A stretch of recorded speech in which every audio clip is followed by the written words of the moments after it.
사무엘상 8장 말씀입니다. 사무엘상 8장은 이제 사무엘이 늙었고, 그래서 두 아들들을 이스라엘 사사로 삼았지만 그들이 잘 사사 역할을 못하자 이스라엘 백성들이 왕을 요구하는 그런 이야기입니다.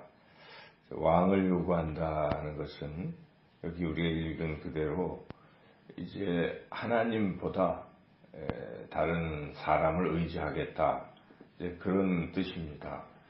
주변의 여러 나라들은 다 왕정제도이기 때문에 좀 왕정제도의 장점은 강력한 통치가 이루어지는 것이죠. 근데 이스라엘 백성들 입장에서는 보니까 지금 12지파로 나뉘어서 어떤 강력한 통치가 안 이루어지는 것 같은 생각이 드는 거죠. 그래서 미국과의 싸움에서도 잘 안 되는 것 같고, 또 이것저것 안 되는 것 같아서 소위 당시 시대의 흐름, 다른 나라들이 하는 것을 따라가려고 하는 겁니다. 그러면 좀 잘 살 것 같다, 이러한 생각을 가지고 왕정제도를 요구하는 것이죠. 근데 이 왕정제도 요구하는 것에 대해서 하나님은 어떻게 생각하실까? 오늘 본문에 분명히 드러나 있듯 하나님께서 그들이 왕을 요구하는 것은 곧 하나님을 버리는 것이다 라고 그렇게 말씀하고 있습니다. 그래서 그들의 그 심중에 하나님보다는 어떤 다른 힘을 의지하려고 하는 그런 것이 있다는 것을 분명히 지적하시는 거죠.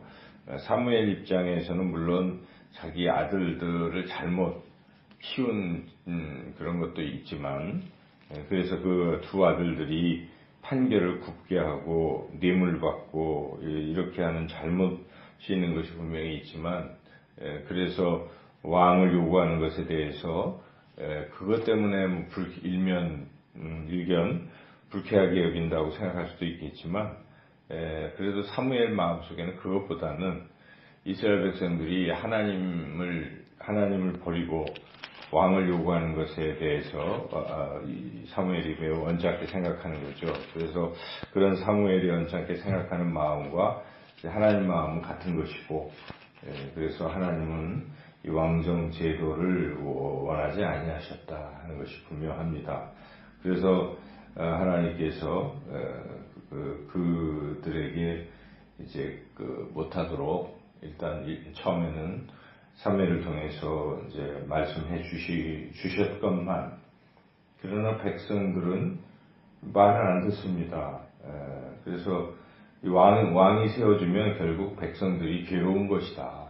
자기 아들, 딸 다 왕을 위해서 다 갖다 바쳐야 되고, 또 재물이 있어도 생긴 거 다 왕한테 줘야 되니까 그리 좋은 것이 아니라고 그렇게 얘기를 해도 그들이 아니다, 왕을 달라 이러는 거죠. 그래서 너희들이 왕을 세우면 하나님께서 내가 너희들이 어려움 당할 때 너희들의 그 기도도 안 듣겠다, 이렇게까지 말씀하셨는데도 이 백성들은 끝까지 그래도 우리는 왕이 좋다, 왕을 달라, 이렇게 고집을 부리는 것이죠. 그 부분이 18절 19절에 나오는데요. 같이 한번 읽어보겠습니다. 그날에 너희는 너희가 택한 왕으로 말미암아 부르짖되 그날에 여호와께서 너희에게 응답하지 아니하시리라 하니, 백성이 사무엘의 말 듣기를 거절하여 이르되 아니로소이다, 우리 왕이 있어야 하리니, 이렇게 백성이 끝까지 이제 고집을 부리는 모습을 우리가 볼 수가 있습니다. 우리 하나님께서 이 백성이 이렇게 끝까지 왕을 달라고 고집을 부리니까 그냥 마지못해서 허락을 해 주시는 것이죠. 그래서 이스라엘에 이제 왕이 등장하게 되는 그런 이야기입니다. 이 말씀을 보면서 인간들은 참 고집불통이다, 그런 생각이 들어요. 그래서 하나님께서 친히 다스리시고 이스라엘 백성을 바른 길로 인도하실 터인데, 그래서 하나님께서 왕이 필요 없고 내가 왕이다 라고 말씀하셨건만, 이렇게 이스라엘 백성은 자기 고집을 꺾지 않고 있다 하는 것이죠. 이런 부분은 이미 앞에서부터 그런 부분이 많이 드러납니다. 이 12정탐꾼 보내는 이야기도 하나님이 마치 허락하신 것 같지만 그렇지 않습니다. 여호수아서 이 전체를 잘 살펴보면 정탐꾼 보낸 것은 백성들이 고집을 부려서 그런 것이거든요. 자기네들이 생각에는 그냥 하나님 말씀하신 대로 가나안 땅으로 쳐들어가면 좀 위험하지 않겠느냐 하는 의심이 들기 시작해서 그러다 한번 살펴봐야 되지 않을까?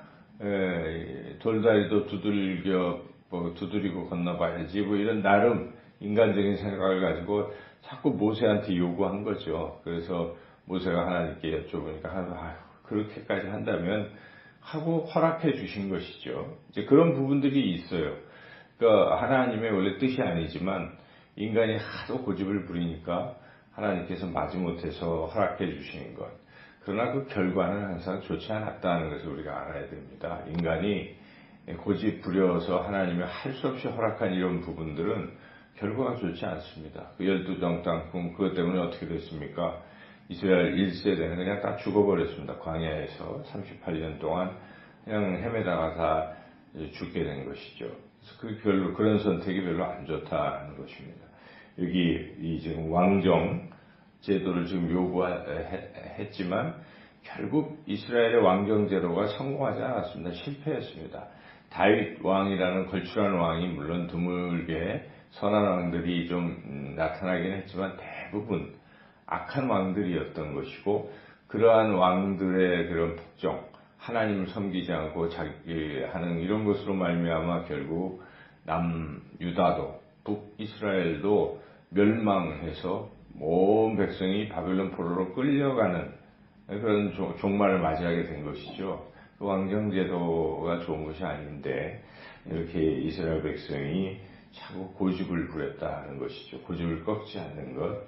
그래도 우리 뜻대로 내 뜻대로 하옵소서 하는 거예요. 이게 참 안타까운 일인 것입니다. 우리 예수님께서는 내 뜻대로 하지 마옵시고 아버지의 뜻대로 하옵소서. 그 겟세마네 동산에서 그렇게 기도하시지 않으셨습니까?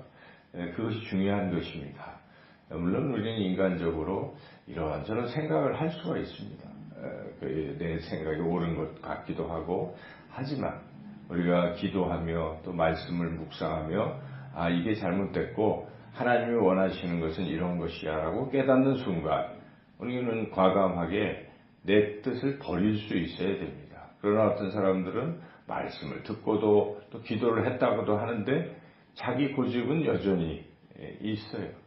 그러니까 그런 것이 결국 좋을까? 좋지 않습니다. 그 결과가 나중에 좋지 않다는 것을 지금 오늘 성경 말씀은 분명하게 우리에게 알려주시는 것입니다. 그래서 우리는 인생이 성공하고 형통하고 또 하나님을 기쁘시게 하고 이렇게 좋은 인생의 길을 걸어가려면 가장 중요한 게 내 뜻을 꺾을 수 있는 것이다 하는 것입니다. 그래서 예수님께서 너희들이 정말 나를 따라오려고 하냐? 자기를 부인하고 자기 십자가를 지고 나를 따라오라. 자기를 부인하라고 분명히 말씀하시는 것이죠. 그래서 우리가 우리 자신이 별것 아니다 하는 생각을 하고 겸손한 마음으로 하나님이 말씀하시면 듣겠습니다. 하나님 주의 종이 듣겠습니다. 말씀하옵소서. 이러한 순종의 자세 이것이 가장 중요하다는 것이 오늘 이 말씀을 통해서 우리가 다시 한번 내 뜻을 고집하는 부분은 없는가 아직도 내려놓지 않은 이런 것들은 없는가를 생각하고 그런 것들을 과감히 내려놓고 하나님 말씀을 듣고 하나님 뜻대로 살아간다면 하나님께서 우리에게 예비하신 풍성한 복된 그런 삶을 누리게 될 줄로 믿습니다.